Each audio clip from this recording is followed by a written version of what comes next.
Good morning. Today's Bible reading comes from Deuteronomy 7 through 9. Let me get my eyeballs on and we'll get into it.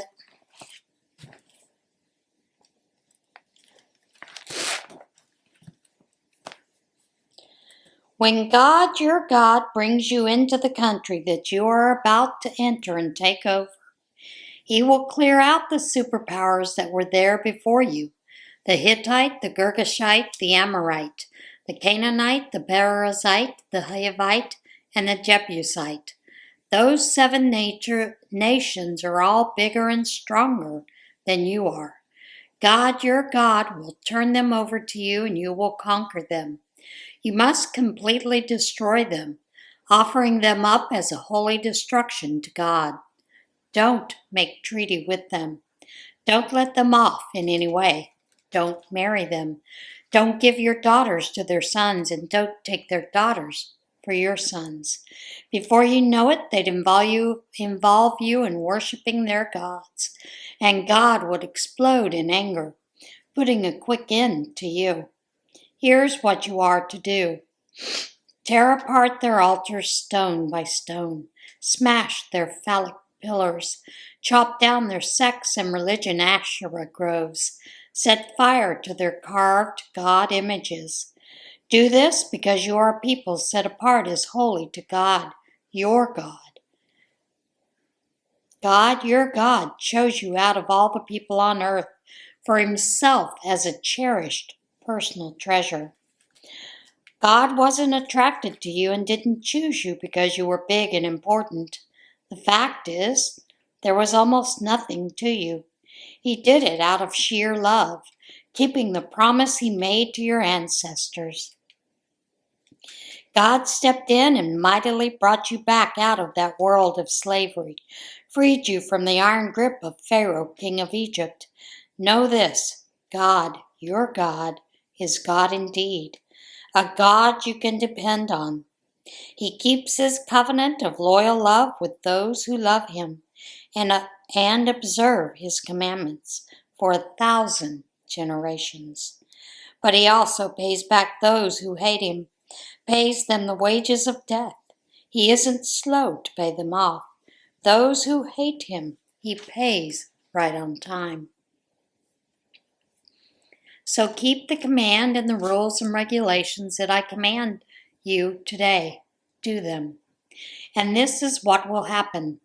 When you on your part will obey these directives, keeping and following them, God on His part will keep the covenant of loyal love that He made with your ancestors. He will love you. He will bless you. He will increase you.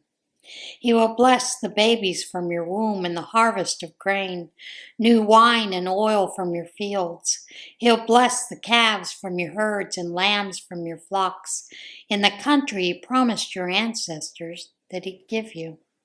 You'll be blessed beyond all other peoples. No sterility or barrenness in you or your animals. God will rid of all sickness. And all the evil afflictions you experienced in Egypt, He'll put not on you, but on those who hate you. You'll make mincemeat of all the peoples that God, your God, hands over to you. Don't feel sorry for them and don't worship their gods. They'll trap you for sure. You're going to think to yourselves, oh, we're outnumbered 10-1 by these nations. We'll never even make a dent in them. But I'm telling you, don't be afraid. Remember, yes, remember in detail what God, your God, did to Pharaoh and all Egypt. Remember the great contest to which you were eyewitnesses, the miracle signs, the wonders, God's mighty hand as He stretched out His arm and took you out of there. God, your God, is going to do the same thing to these people you're now so afraid of. And to top it off, the hornet. God will unleash the hornet on them until every survivor in hiding is dead. So don't be intimidated by them. God, your God, is among you. God majestic, God awesome. God, your God, will rid of these nations bit by bit. You won't be permitted to wipe them out all at once, lest the wild animals take over and overwhelm you. But God, your God, will move them out of your way. He'll throw them into a huge panic until there's nothing left of them.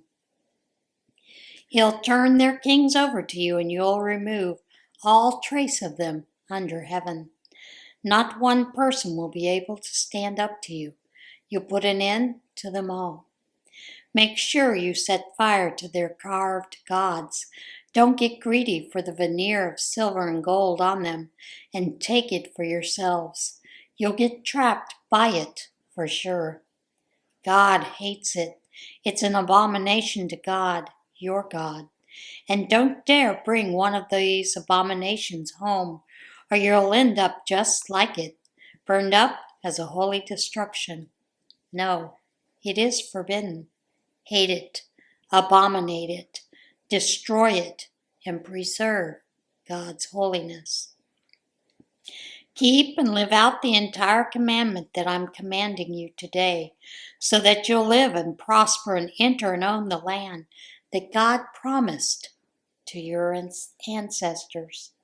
Remember every road that God led you on for those 40 years in the wilderness, pushing you to your limits, testing you so that he would know what you were made of, whether you would keep his commandments or not. He put you through hard times. He made you go hungry. Then he fed you with manna, something neither you nor your parents knew anything about. So you would learn that men and women don't live by bread only. We live by every word that comes from God's mouth. Your clothes didn't wear out and your feet didn't blister those 40 years. You learned deep in your heart that God disciplines you in the same ways a father disciplines his child. So it's paramount that you keep the commandments of God, your God. Walk down the roads he shows you and reverently respect him. God is about to bring you into a good land, a land with brooks and rivers, springs and lakes, streams out of the hills and through the valleys. It's a land of wheat and barley, of vines and figs and pomegranates, of olives, oil, and honey. It's land where you'll never go hungry, always food on the table and a roof over your head. It's a land where you'll get iron out of rocks and mine copper from the hills. After a meal, satisfied, bless God, your God, for the good land he has given you. Make sure you don't forget God, your God, by not keeping his commandments, his rules and regulations that I command you today. Make sure that when you eat and are satisfied, build pleasant houses and settle in. See your herds and flocks flourish and more money come in.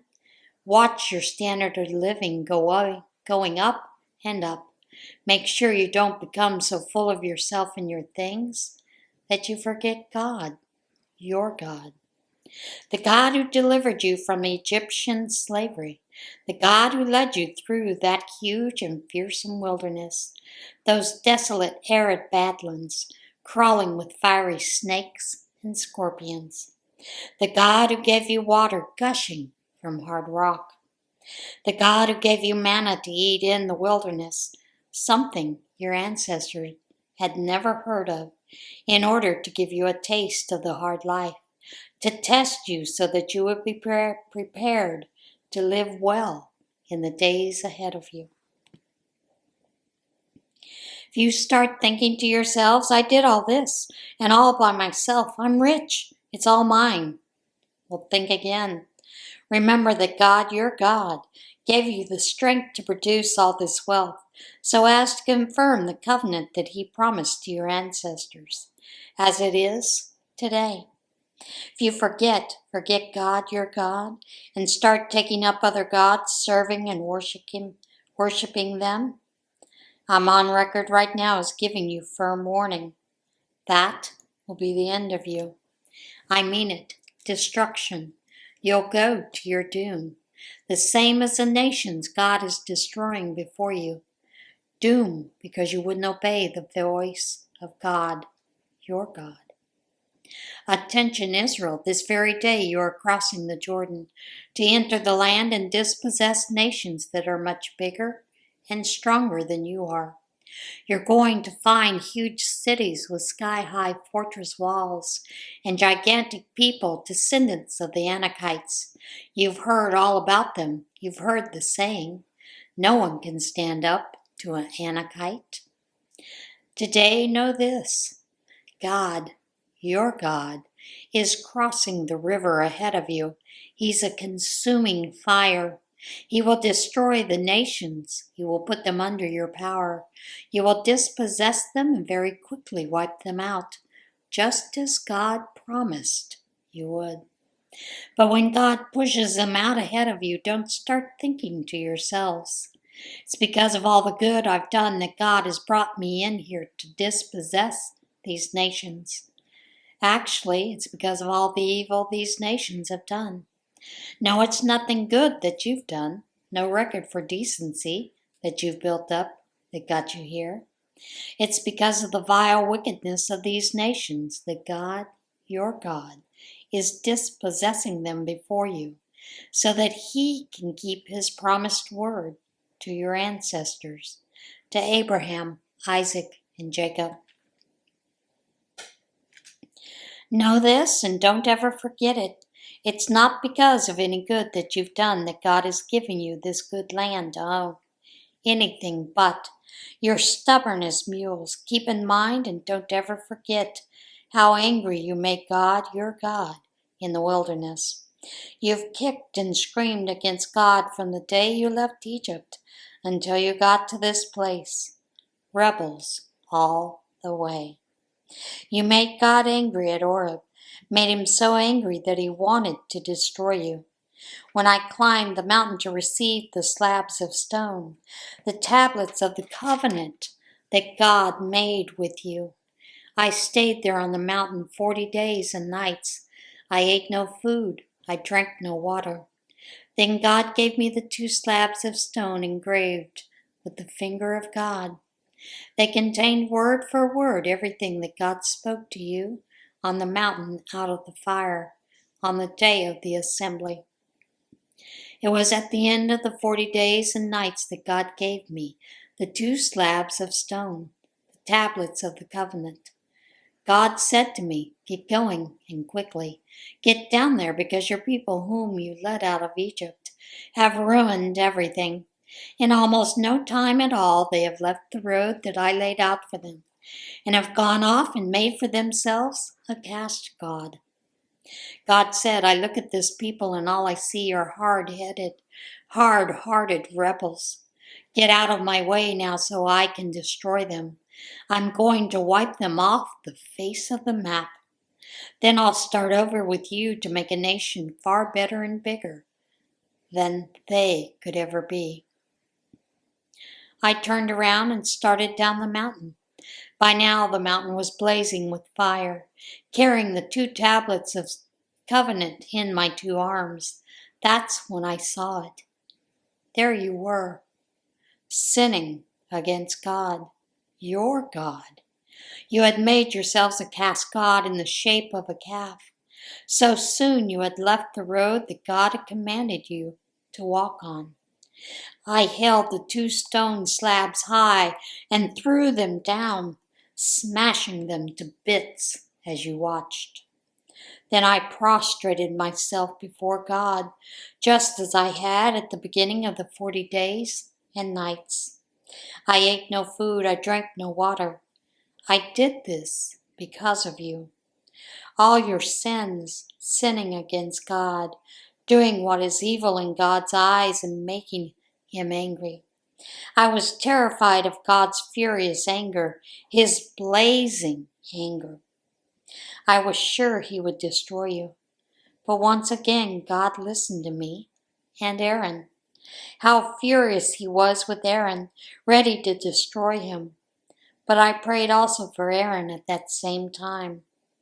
But that sin thing that you made, that calf god, I took and burned it in the fire, pounded and ground it in until it was crushed into a fine powder, then threw it into the stream that comes down the mountain.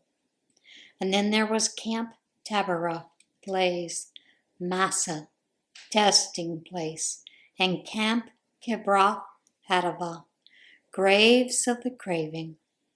More occasions when you make God furious with you. The most recent was when God sent you out from Kadesh Barnea, ordering you, "Go, possess the land that I'm giving you." And what did you do? You rebelled against the clear orders of God, your God, refused to trust Him, wouldn't obey Him. You've been rebels against God from the first day I knew you. When I was on my face prostrate before God, those 40 days and nights after God said He would destroy you, I prayed to God for you, my Master, God. Don't destroy your people, your inheritance, whom, in your immense generosity, you redeemed, using your enormous strength to get them out of Egypt. Remember your servants Abraham, Isaac, and Jacob. Don't make too much of the stubbornness of this people, their evil and their sin, lest the Egyptians from whom you rescued them say, "God couldn't do it. He got tired and wasn't able to take them to the land He promised them. He ended up hating them and dumped them in the wilderness to die." They are your people still, your inheritance, whom you powerfully and sovereignly rescued. That is it for today's Bible reading. As always, get in touch with God today, and I will see you again tomorrow. Bye.